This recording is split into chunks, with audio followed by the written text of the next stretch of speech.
نبی کریم صلی اللہ علیہ وسلم کسی جنازے میں تھے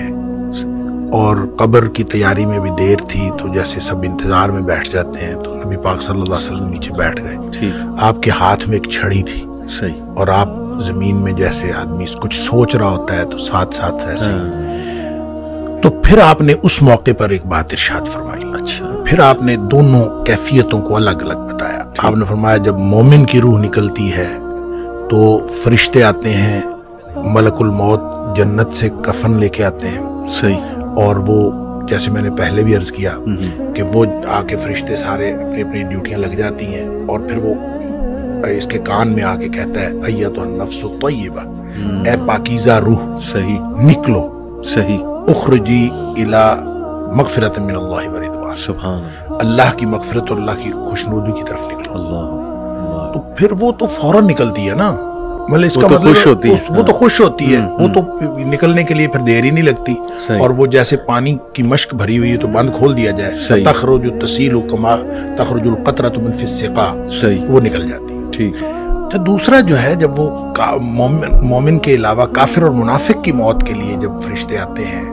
تو نبی کریم صلی اللہ علیہ وسلم نے فرمایا وہ جہنم سے بدبودار کفن لے کے آتے ہیں۔ اب اس طرح ڈیوٹیاں لگ جاتی ہیں، سب بیٹھ جاتے ہیں، تو وہ جو ملک الموت ہے وہ اس کے کان میں آ کے کہتا ہے ایتھا النفس الخبیثہ، اے ناپاک روح نکلو، اخرجی باہر نکلو، الی سخط من اللہ وغضب، اللہ کی ناراضگی اور اللہ کے غضب کی طرف نکلو۔ اللہ کی ناراضگی اور اللہ کا غضب تیرا انتظار کر رہا ہے۔ آپ اندازہ کریں جس کو یہ کہا جائے اور ادھر دنیا میں پڑے ہوئے اس کو یہ خبر مل جائے کہ اللہ کی ناراضگی اور اللہ کا غصہ میرا انتظار کر رہا ہے، تو وہ کیوں نکلے گی؟ پھر نبی پاک صلی اللہ علیہ وسلم فرمایا فتفرق فی جسدہ، وہ پھر جسم کے اندر چھپتی پھرتی ہے،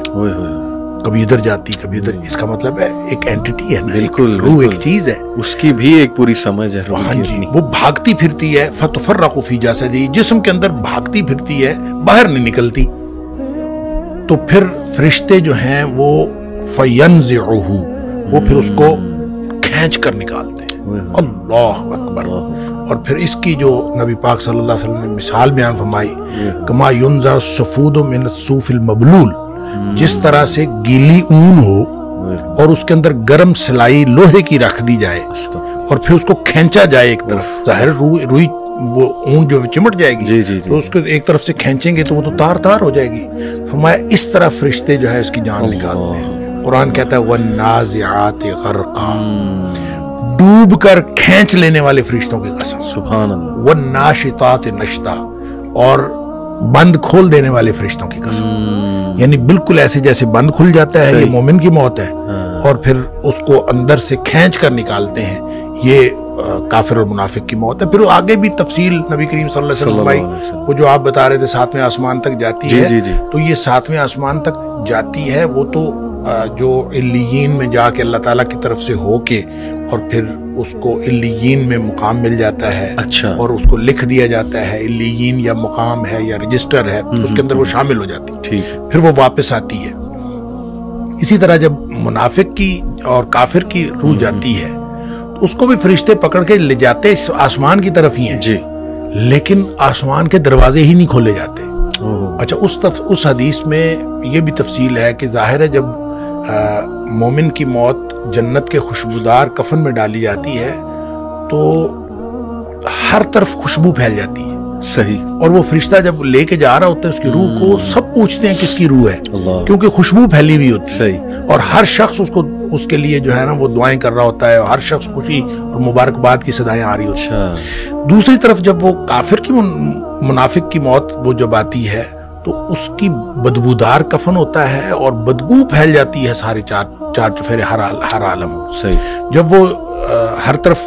بدبو پھیلتی ہے تو ہر کوئی جو ہے نا اس کے اوپر لعنت کر رہا ہوتا ہے، پھر وہ لے کے آسمانوں کو چڑھتے ہیں، آسمان کے دروازے ہی نہیں کھولے جاتے۔ قرآن میں بھی آتا ہے کہ اس کے لیے آسمان کے دروازے ہی نہیں کھولے جاتے۔ اچھا، اس پر پھر حدیث میں آتا ہے کہ وہ فرشتے پھر اس کو وہاں سے چھوڑ دیتے ہیں، اچھا، وہ پھر گرتی ہے نیچے، یعنی جو جہنم ہے وہ پستی کا استعارہ ہے، صحیح، اور جنت جو ہے وہ اونچائی کا اور بلندی کا۔